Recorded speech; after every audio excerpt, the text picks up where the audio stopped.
안녕하세요, 타월드입니다. 이번 영상은 여러분들이 제 채널에 달아주신 댓글을 제가 다 읽어드리고 그 질문이나 의견에 대해서 제 생각도 공유해드리는 시간을 가져보도록 하겠습니다. 이번 시간은 일단 최대한 많은 댓글을 읽어드릴 것이기 때문에 최대한 요점만 정리해서 간단하게 제 생각을 설명해드리도록 하겠습니다.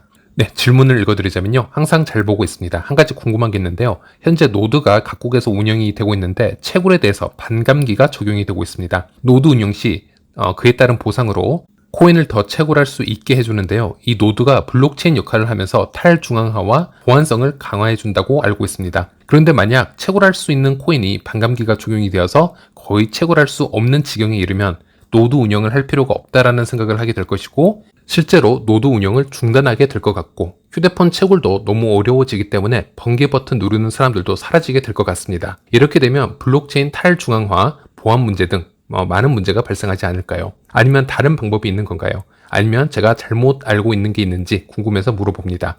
라고 질문을 주셨고요. 일단 이런 기본적인 코인 시스템은 항상 비트코인 시스템을 먼저 완벽하게 이해를 하시는 것이 중요하다, 이렇게 말씀드릴 수 있겠습니다. 일단 비트코인을 선두로 해서 모든 다른 암호화폐들이 각자의 성격이나 목적에 맞춰서 어떤 개선이나 수정된 상태로 출시된 것이기 때문에 일단 가장 먼저 비트코인 시스템을 이해를 하셔야 되는 거고요.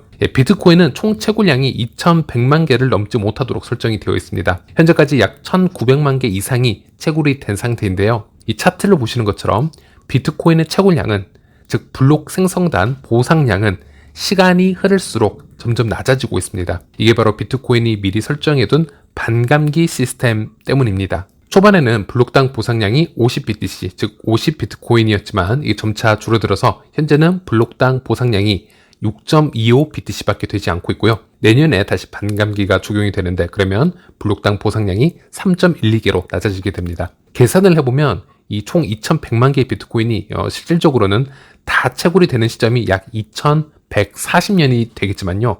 아직 좀 많이 남았죠? 하지만 그건 너무 먼 얘기고요. 2030년쯤에는 이미 이 비트코인의 99%가 거의 다 채굴될 거라는 예상을 하고 있습니다. 이미 비트코인의 채굴량은 10년 전과 비교해서 말도 안 되게 줄어든 상태이지만, 그럼에도 불구하고 이 비트코인 채굴 노드가 줄고 있지 않은 이유로는 이미 이 잘 짜여진 이 토크노믹스의 이 파워 때문이라고 할 수 있겠는데요. 이 시장에서는 수요는 증가하고 있는데 이 공급이 줄어드는 차원에서 비트코인 가치의 상승을 지금 일으키고 있기 때문에 보상량이 적다 하더라도 이 수익률이 크기 때문에 채굴 노드는 지속적으로 유지가 되고 있는 것입니다. 그리고 또 하나는 시장에서 수요가 점차 증가하게 되면 거래 수수료 또한 노드 운용자에게 들어오기 때문에 채굴 인센티브가 아니더라도 또 다른 인센티브가 노드 운용자에겐 존재한다는 건데요. 자, 그러면 비트코인이 2030년이 되어서 99%의 비트코인이 다 채굴이 이제 되면요, 어떤 현상이 일어날지 한번 생각을 해봅시다. 모든 것이 확률의 싸움이 되겠지만 시장의 공급은 거의 멈춰지게 될 것이고, 비트코인의 수요는 우상향을 하게 된다면 이 비트코인의 가치는 시장에서 더 높아질 수밖에 없습니다. 물론 확률입니다. 이 코인을 통해서 이루어지는 거래 수수료 또한 더 가치가 있을 수밖에 없습니다. 그러면 수수료를 더 차지하기 위해서 더 많은 노드가 또 운영이 될 수 있겠죠. 비트코인은 그렇게 살아남을 확률이 매우 높다라고 할 수 있겠습니다. 물론 이 현상을 반대로 예상하는 사람들도 있습니다. 물론 비트코인의 채굴량이 점점 줄어드는 시점을 기준으로 비트코인의 채굴 노드가 떠나게 되고, 그러면 네트워크의 탈중앙화와 보안성이 약해지면 그것이 또 다른 이 비트코인 가치 하락으로 이루어지고, 그것이 또 다른 노드 이탈로 이루어져서 비트코인의 가치가 점점 낮아져서 앞으로 가치가 0으로 수렴할 것이라고 주장하는 사람들도 있습니다. 그런데 이 비트코인의 가치가 0으로 수렴할 거라는 주장은 비트코인이 10년이 넘는 시간 동안 여러 반감기를 거치는 동안 반복적으로 나왔던 얘기고요. 하지만 반감기가 진행이 될수록 비트코인의 가치는 오히려 반대로 더 높아지기만 했었는데요. 이 10년이 넘는 시간 동안 비트코인 네트워크 자체로 유입되는 커뮤니티 사이즈를 보았을 때, 그리고 비트코인의 사용 사례를 보았을 때, 그리고 비트코인 네트워크가 무조건적으로 필요한 국가나 지역들이 생겨나고 있습니다. 그런 생태계가 너무 단단하게 구축이 되었기 때문에 현재는 레거시 금융들도 서서히 이쪽에 발을 지금 딛고 있는 상태이기 때문에 저는 좀 더 높은 확률로 비트코인의 가치는 앞으로도 우상향할 거라고 생각을 하고 있습니다. 그 관점에서 보았을 때 파이 네트워크, 물론 내부적인 시스템은 비트코인과 다르지만요, 이 기본 철학은 똑같습니다.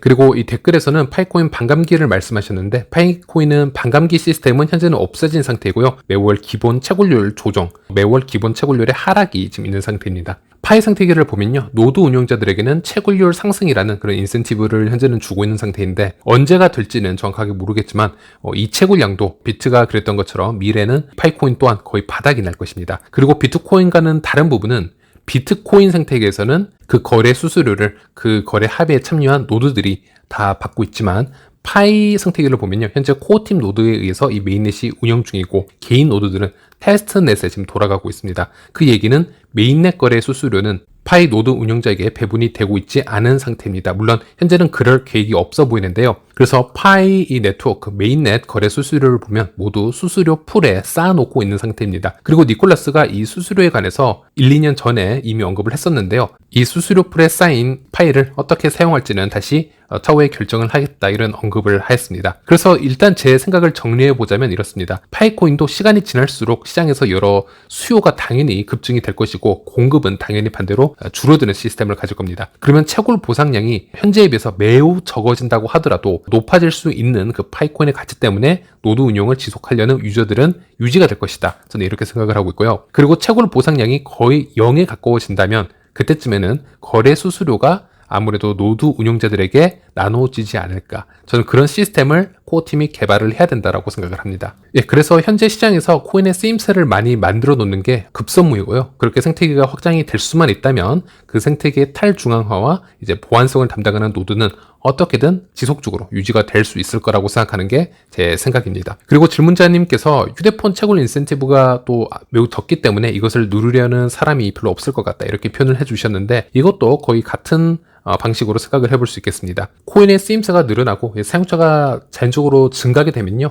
대부분의 유저들은 아주 소수의 코인이라도 지속적으로 모으는 것이 훨씬 이득이라는 그런 심리를 가지게 될 것입니다. 예를 들어서 우리가 웹 3.0 생태계를 많이 이야기를 하는데요. 또 현재 시장에 먼저 좀 출시가 되어 있는 웹 3.0 생태계를 한번 제가 예로 들어보겠습니다. 이더리움이나 솔라나 같은 경우 그 위에서 수많은 지금 게임이나 NFT 또는 토큰들의 이동이 지금 발생하게 되는데 그런 거래마다 수수료라는 게 들게 됩니다. 특히나 솔라나는 이더리움과는 달리 매우 적은 수수료가 듭니다. 거래당 0.00001 솔 이 정도의 수준이기 때문에 부담이 없다라고 볼 수 있겠는데요. 저 같은 경우에도 이 솔라나 생태계에서 매일 참여하는 스테이킹이나 게임이나 어떤 거래들이 있는데 이런 수수료가 매우 적고 큰 부담을 주지 않는다라고 하더라도 사람의 심리라는 것은 이렇게 적은 수수료가 계속 나가도 하루에 수십 번씩 나가게 되면 체크를 해줄 수밖에 없습니다. 그래서 미래 웹 3.0 유저들은 소셜부터 게임, 엔터테인먼트 등등 거의 모든 활동을 이 개인 지갑과 연결을 해서 이제 사용을 하는 시대가 올 것이라고 보고 있는데 그 활동을 하기 위해서는 이 수수료라는 것은 항상 어디에선가 충전을 해 와야 되거나 어디서 다시 구해 와야 된다는 그런 심리가 작용을 할 거라고 생각을 합니다. 지금 파이 웹 3.0 생태계는 어떻습니까? 최근에 파이코 팀이 지금 개발하는 방향을 보면은 웹 3.0이라고 해서 굳이 폐쇄적인 이 파이 브라우저만 고집을 하고 있지는 않고요. 웹 2.0과 쉽게 연동이 되는 이 파이넷 생태계도 준비 중인 것으로 알고 있는데 참 긍정적인 방향으로 저는 보고 있습니다. 예를 들어 파이어사이드 포럼의 소셜 활동을 하루에 수십 번 하고 파이 DApp들이 다 PC로 전환이 되어서 여기서 하루에 또 여러 차례씩 또 거래를 만들어 나가고 예를 들어 파이콘을 통해서 여러 유저들에게 팁을 준다라든지 또 어떤 광고를 진행하는데 또 파이콘이 든다라든지 어떤 비즈니스 활동을 하는데 파이콘이 든다면은 중요한 건 그런 활동을 함에 있어서 모든 거래 수수료가 이 파이코인으로 계속 소모가 될 수 있다는 겁니다. 즉 파이 웹 3.0 생태계에서 활동을 하기 위해서는 이 연료가 지속적으로 필요하겠죠. 계속 소모가 이루어지니까요. 그런 생태계가 완성이 되면은요, 유저들은 단 하루에 0.0001 파이코인만을 얻을 수 있다 하더라도 충분히 채굴 참여를 할 수 있을 거라고 생각을 합니다. 현재 우리가 이 정도의 코인 보상을 받기 귀찮아하고 또 떠나는 이유는 사실 재미가 없을 수밖에 없습니다. 웹 3.0 생태계도 현재 이제 초기 상태이기 때문에 아직 쓰임새가 많이 떨어지는 상태이고요. 네, 그래서 다시 한 문장으로 이 질문을 요약을 해드리자면 질문자님처럼 노드의 이탈자가 생겨서 탈중앙화, 보안 문제 등 문제가 발생하는 상황이 온다라는 것은 이미 그 전에 시장에서 그 코인이 충분한 수요를 만들어내지 못했기 때문에 발생할 수 있는 부작용 중에 하나이다, 이렇게 보시면 되겠고요. 코인이 여러 곳에서 시장에서 사용이 될 수만 있다면 그것은 자연스럽게 해결이 될 거라고 생각을 합니다. 그 이유 때문에 파이코 팀이 이 생태계 부트스트랩을 계속 얘기를 하고 있는 것이죠. 네, 그리고 지속적으로 받고 있는 이제 KYC 질문이 되겠는데요. 이 관련 질문은 제가 작년 말부터 올해 초까지는 최대한 아는 선에서 이 영상을 통해서 KYC 관련 설명을 해드렸기 때문에 중복 영상 또는 중복 설명은 피하려고 하고 있었습니다. 그리고 제가 아는 선은 보통 이제 소스가 코어팀이나 모더들의 대화를 다 수집을 하고 또는 이제 해외 모더들 사이에서 코어팀과의 대화를 한 부분이 보통 이제 유출이 되는 경우에 코어팀이 이런 생각으로 KYC를 하고 있구나, 그런 부분까지 다 파악을 해서 제가 영상을 통해서 말씀을 드렸는데, 일단 제 생각을 최대한 배제하고 제가 모은 데이터들만 쭉 정리를 하자면 이제 이런 부분들이 있습니다. 첫 번째로는 많은 분들이 KYC 신청서를 작성을 하실 때 잘못 기재를 하셔서 제출을 하시는 경우가 상당히 이제 많다라고 합니다. 두 번째로는 이 잘못된 KYC 신청서를 받았을 때 이것을 다시 재기회를 주는 것에 대해서는 코어팀이 매우 신중해야 된다라는 이제 얘기를 많이 하고 있고요. 즉 재기회를 안 주겠다라는 것이 아닙니다. 상황에 따라 무분별하게 재기회를 주는 것은 가계 정도 앞으로 다 통과시키겠다라는 의미와도 같기 때문에, 왜냐하면 KYC는 언제든 재기회가 다시 오게 되면 이것을 계속 남용하는 기술들이 증가할 수 있기 때문에 현재 KYC 상황과 이것을 분석을 해서 그룹별로 이유별로 KYC를 재배포를 하고 있는 것으로, 그렇게 계획을 짜고 있는 것으로 알고 있습니다. 그리고 이 재배포는 예전에 영상을 통해서 이미 신중히 검토 중이다, 코어팀이 항상 계획을 짜왔다라고 말씀을 드렸는데, 저도 정확한 타임라인은 알 수 없지만 보시면 KYC 검증이 어느 순간 또 늘어나는 시기도 있을 것이고 또 아닌 시기도 있지 않을까 한번 예상을 해볼 수 있겠습니다. 또 세 번째는 일단 중앙화 거래소, 예를 들어서 뭐 바이낸스 거래소에서 이런 중앙화 기업 같은 경우에는 KYC를 받게 되면 KYC가 실패해도 바로 재기회를 주거나 웬만해서는 통과를 시켜줍니다. 왜냐하면 그런 거래소 같은 경우에는 무조건 수수료 장사를 하는 것이 이득이기 때문에 유저를 많이 받으면 받을수록 그 기업에 이롭습니다. 그러니까 KYC가 안 되는 사람들에게도 우회로 통과하는 기술을 몰래 가르쳐 주다가 이렇게 적발되는 사건도 최근에 일어났었죠. 그런데 파이 네트워크 같은 경우는 KYC가 시스템이 이렇게 구멍이 크게 뚫힌다라는 것은 마이그레이션이 무너진다라는 얘기고, 그 얘기는 네트워크의 종말을 얘기하는 것일 수도 있습니다. 다시는 돌이킬 수 없는 붕괴로 이어질 수 있기 때문에, 그래서 통과가 되어서는 안 되는 유저들, 또 의심되는 그런 계정들은 통과를 최대한 보류하고 있는 입장이다, 이렇게 저는 이제 들었고요. 그리고 네 번째로는, 그리고 뭐 국가나 지역별로 KYC 검토 방법이 조금씩 다 다르게 업데이트가 되고 있다고 합니다. 시간이 조금씩 지체되는 경우가 있지만 코어팀은 최선을 다해서 일을 하고 있다. 어떤 국가는 수기로 아이디가 수기로 적혀 있는 경우도 있고, 그래서 다양한 지금 문제가 있다라고 합니다. 그래서 230개가 넘는 국가의 KYC를 소수 팀원으로 지금 개선해 나가고 있는 것이기 때문에 이 개발 속도에도 조금은 이해가 필요하지 않을까, 이렇게 말씀을 드릴 수 있겠고, 그리고 또 다음으로는 코어팀이 항상 주장하는 부분이 있는데, 이 KYC라는 시스템은 모든 파일 계정을 다 통과시키는 것에 목적을 두고 있지 않다라고 얘기를 하고 있습니다. 진짜 정당한 계정만을 통과시키기 위해서 지금 시행하고 있는 것이 이 KYC고요. 실제 수많은 가계정으로 이 KYC를 시도해 오던